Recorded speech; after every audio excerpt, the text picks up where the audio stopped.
My name is Lovegrove. I only know 9 Lovegroves, 2 of which are my parents.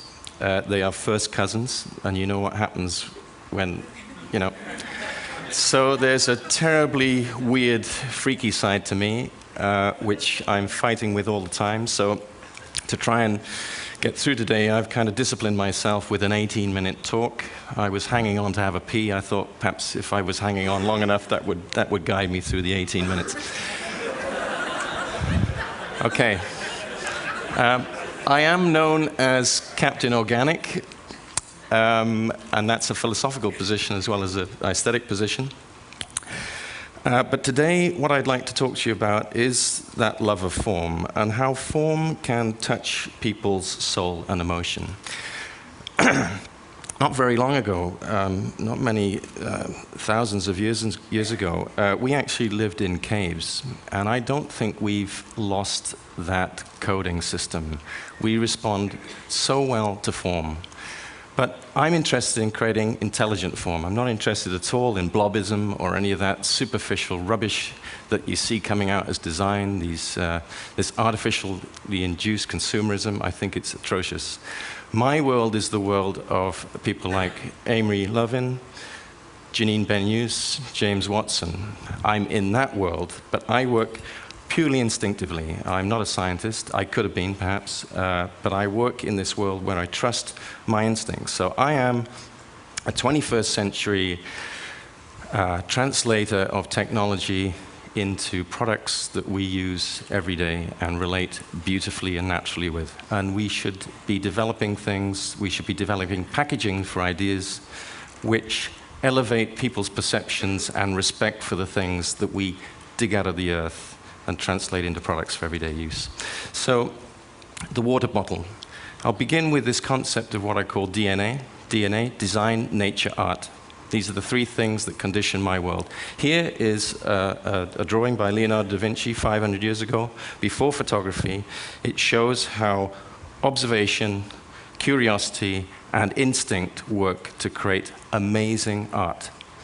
Industrial design is the art form of the 21st century. People like Leonardo, there have not been many, had this amazingly instinctive curiosity. I work from a similar position. I don't want to sound pretentious saying that, but this is my drawing made on a digital pad a couple of years ago, well into the 21st century, 500 years later. It's my impression of water. Impressionism being the most valuable art form on the planet as we know it, $100 million easily for a Monet. I use now a whole new process. A few years ago, I reinvented my process to keep up with people like Greg Lynn, Tom Main, Zaha Hadid, Rem Koolhaas, all these people that I think are persevering and pioneering with fantastic new ideas of how to create form. This is all created digitally. Here you see the machining, the milling of a block of acrylic. This is what I show to the client to say, that's what I want to do. At that point, I don't know if that's possible at all. It's a seductor. But I just feel in my bones that that's possible. So we look at the tooling, we look at how that is produced. These are the invisible things that you never see in your life. This is the background noise of industrial design. That is like an Anish Kapoor flowing through a Richard Serra. It is more valuable than the product in my eyes. I don't have one. When I do make some money, I'll have one machine for myself. This is the final product. When they sent it to me, I thought I'd failed. It felt like nothing. It has to feel like nothing. It was when I put the water in that I realized that I put a skin on water itself. It's an icon of water itself, and it elevates people's perception of contemporary design. Each bottle is different, meaning the water level will give you a different shape. It's mass individualism from a single product. It fits the hand, it fits arthritic hands, it fits children's hands. It makes the product strong, the tessellation. It's a millefeuille of ideas. In the future, they will look like that because we need to move away from those type of polymers and use that for medical equipment and more important things perhaps in life. Biopolymers, these new ideas for materials will come into play in probably a decade. Doesn't look as cool, does it? But I can live up to that. I don't have a problem with that. I design for that condition, biopolymers. It's the future. I took this video in Cape Town last year. This is the freaky side coming out. I have this special interest in things like this, which blow my mind. I don't know whether to, drop to my knees, cry. I don't know what I think. But I just know that nature improves with ever greater purpose that which once existed, and that strangeness is a consequence of innovative thinking. When I look at these things, they look pretty normal to me. But these things evolved over many years, and now what we're trying to do, I get 3 weeks to design a telephone. How the hell do I do a telephone in 3 weeks when you get these things that take hundreds of million years to evolve? How do you condense that? It comes back to instinct. I'm not talking about designing telephones that look like that, and I'm not looking at designing architecture like that. I'm just interested in natural growth patterns and the beautiful forms that only nature really creates. How that flows through me and how that comes out is what I'm trying to understand. This is a scan through the human forearm. It's then blown up through rapid prototyping to reveal this cellular structure. I have these in my office. My office is a mixture of the Natural History Museum and a NASA space lab. It's a weird, kind of freaky place. This is one of my specimens. Bone is made from a mixture of inorganic minerals and polymers. I studied cooking in school for 4 years, and in that experience, which was called domestic science, it was a bit of a cheap trick for me to try and get a science qualification. Actually, I put marijuana in everything I cooked, and I had access to all the best girls. It was fabulous. All the guys in the rugby team couldn't understand. But anyway, this is a meringue. This is another sample I have. A meringue is made exactly the same way, in my estimation, as a bone. It's made from polysaccharides and proteins. If you pour water on that, it dissolves. Could we be manufacturing from foodstuffs in the future? Not a bad idea. I don't know. I need to talk to Janine and a few other people about that. But I believe instinctively that meringue can become something, a car, I don't know. I'm also interested in growth patterns, the unbridled way that nature grows things. So you're not restricted by form at all. These interrelated forms, they do inspire everything I do, although I might end up making something incredibly simple.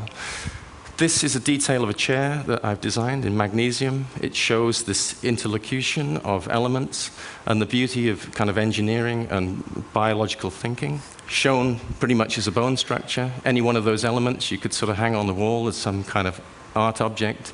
It's the world's first chair made in magnesium. Cost $1.7 million to develop. It's called Go by Bernhardt, USA. It went into Time magazine in 2001 as the new language of the 21st century. Boy, for somebody growing up in Wales in a little village, that's enough. Shows how you make one holistic form like the car industry, and then you break up what you need. This is an absolutely beautiful way of working. It's a godly way of working. It's organic and it's essential. It's an absolutely fat-free design, and when you look at it, you see human beings. Bless you. When that moves into polymers, you can change the elasticity, the fluidity of the form. This is an idea for a gas-injected one-piece polymer chair. What nature does is it drills holes in things. It liberates form. It takes away anything extraneous. That's what I do. I make organic things which are essential. And they look funky too. But I don't set out to make funky things, because I think that's an absolute disgrace. I set out to look at natural forms. If you took the idea of fractal technology further, take a membrane, shrinking it down constantly, like nature does, that could be a seat for a chair, it could be a sole for a sports shoe, it could be a car blending into seats. Wow. Let's go for it. That's the kind of stuff. This is what exists in nature. Observation now allows us to bring that natural process into the design process every day. That's what I do. This is a show that's currently on in Tokyo. It's called Superliquidity. It's my sculptural investigation. It's like 21st century Henry Moore. When you see a Henry Moore still, your hair stands up. There's some amazing spiritual connect. If he was a car designer, we'd all be driving one. In his day, he was the highest taxpayer in Britain.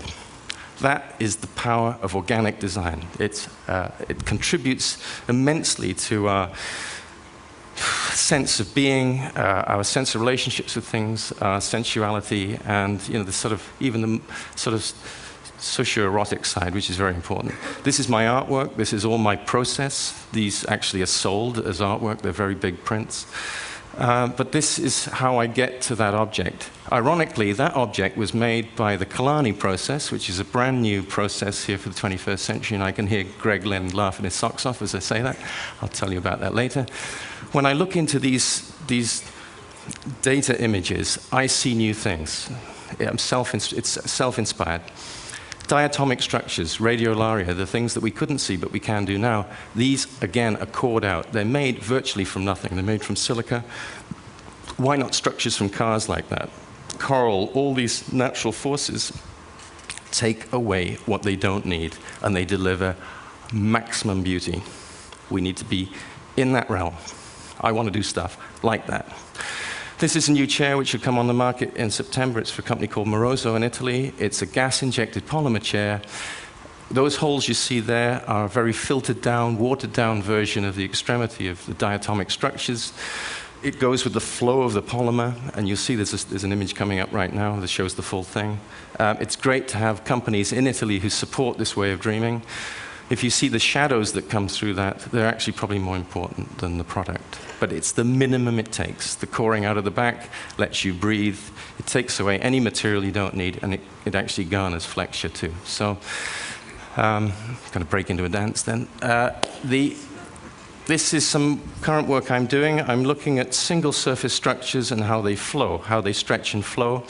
It's based on furniture typologies, but that's not the end motivation. It's made from aluminum as opposed to aluminium, and it's grown. It's grown in my mind, and then it's grown in terms of the whole process that I go through. This is 2 weeks ago in CCP in Coventry, who build parts for Bentleys and so on. It's being built as we speak, and it'll be on show in Philips next year in New York. I have a big show with Philips auctioneers. When I see these animations, oh, Jesus, I'm blown away. This is what goes on in my studio every day. I'm traveling, I come back. Some guy's got that on a computer there, so it's like, oh my goodness. So I try to create this energy of invention every day in my studio, this kind of effervescent, fully charged sense of soup that delivers ideas. Single surface products, furniture's a good one. How you grow legs out of a surface. I would love to build this one day, and perhaps I'd like to build it also out of flour, sugar, polymer, wood chips, I don't know, human hair, I don't know. I'll have a go at that. I don't know if I've just got some time. That's the weird side coming out again. And a lot of companies don't understand that. 3 weeks ago, I was with Sony in Tokyo. They said, give us the dream. What is our dream? How do we beat Apple? I said, well, you don't copy Apple, that's for sure. I said, you get into biopolymers. They looked straight through me.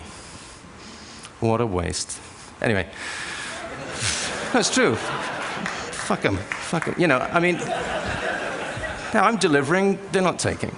I've had this image 20 years. I've had this image of a water droplet for 20 years sitting on a hot bed. That is an image of a car for me. That's the car of the future. It's a water droplet. I've been banging on about this. I can't believe. Cars are all wrong. I'm going to show you something a bit weird now. They laughed everywhere over the world. I showed this. The only place they didn't laugh was Moscow. Cars are made from 30,000 components. How ridiculous is that? Couldn't you make that from 300?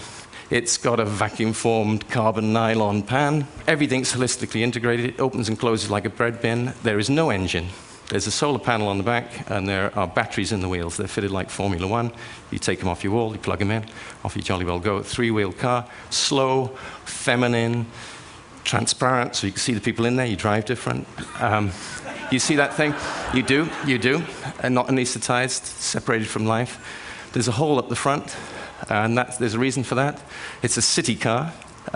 You drive along, you get out. You drive onto a proboscis, you get out. It lifts you up, it presents the solar panel to the sun, and at night, it's a street lamp. That's what happens if you get inspired by the street lamp first and then do the car second. These bubbles, I can see these bubbles with these hydrogen packages floating around on the ground, driven by AI. When I showed this in South Africa, everybody after was going, yeah, hey, car on a stick, like this, can you imagine? Car on a stick. If you put it next to contemporary architecture, it feels totally natural to me. And that's what I do with my furniture. I'm not putting Charles Eames furniture in buildings anymore. Forget that. We move on. I'm trying to build furniture which fits architecture. I'm trying to build transportation systems. I work on aircraft for Airbus, the whole thing. I do all this sort of stuff, trying to force these natural, inspired by nature dreams home. I'm going to finish on two things. This is a stereolithography of a staircase. It's a little bit of a dedication to James Watson. I built this thing for my studio. It cost me $250,000 to build this. Most people go and buy the Aston Martin. I built this. This is the data that goes with that. Incredibly complex. Took about 2 years because I'm looking for fat-free design. Lean, efficient things. Healthy products.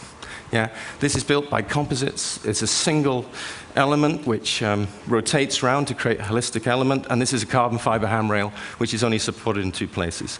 Modern materials allow us to do modern things. This is a shot in the studio. This is how it looks pretty much every day. You wouldn't want to have a fear of heights coming down it. It's virtually no handrail. It doesn't pass any standards. Who cares? Yeah, and it has an internal handrail which gives it its strength. It's this holistic integration. That's my studio. It's subterranean. It's in Notting Hill, next to all the crap, the prostitutes and all that stuff. It's next to David Hockney's original studio. It has a lighting system that changes throughout the day. My guys go out for lunch. The door's open. They come back in because it's normally raining, and they prefer to stay in. This is my studio. Elephant skull from Oxford University, 1988. I bought that last year. They're very difficult to find. If anybody's got a whale skeleton they want to sell me, I'll put it in the studio. So I'm just going to interject a little bit with some of the things that you'll see in the video. It's a homemade video, made it myself, 3 o'clock in the morning, just to show you how my real world is. You never see that. You never see architects or designers showing you their real world. This is called a Plasnet. It's a polycarbonate, biopolycarbonate new chair I'm doing in Italy. World's first bamboo bike with folding handlebars. We should all be riding one of these. As China buys all these crappy cars, we should be riding things like this. Counterbalance. Like I say, it's a cross between Natural History Museum and a NASA laboratory. It's full of prototypes and objects. It's self-inspirational again. I mean, the rare times when I'm there, I do enjoy it. And I get lots of kids coming. Lots and lots of kids coming. I'm a contaminator. For all those children of investment bankers, wankers. That's a solar seed. It's a concept for new architecture. That thing on the top is the world's first solar-powered garden lamp, the first produced. Giles Revell should be talking here today. Amazing photography of things you can't see. The first sculptural model I made for that thing in Tokyo. Lots of stuff. There's a little leaf chair. That golden-looking thing is called Leaf. It's made from Kevlar. On the wall is my book called Supernatural, which allows me to remember what I've done because I forget. There's an aerated brick I did in Limoges last year. Concepts for new ceramics in architecture. Gernot Obervel, working at 3 o'clock in the morning, and I don't pay overtime. Overtime is the passion of design, so hey, join the club or don't. No, it's true, it's true. People like Tom and Greg, we're traveling like you can't. We fit it all in, I don't know how we do it. Next week I'm at Electrolux in Sweden, then I'm in Beijing on Friday. You work that one out. And when I see Ed's photographs, I think, why the hell am I going to China? It's true, it's true. Because there's a soul in this whole thing. We need to have a new instinct for the 21st century. We need to combine all this stuff. If all the people who were talking over this period worked on a car together, it would be a joy, absolute joy. So there's a new X-Light system I'm doing in Japan. There's a Tuareg shoes from North Africa. There's a Kifwebe mask. These are my sculptures. A copper jelly mold. Sounds like some quiz show or something, doesn't it? You know. So it's going to end. Thank you, James, for your great inspiration.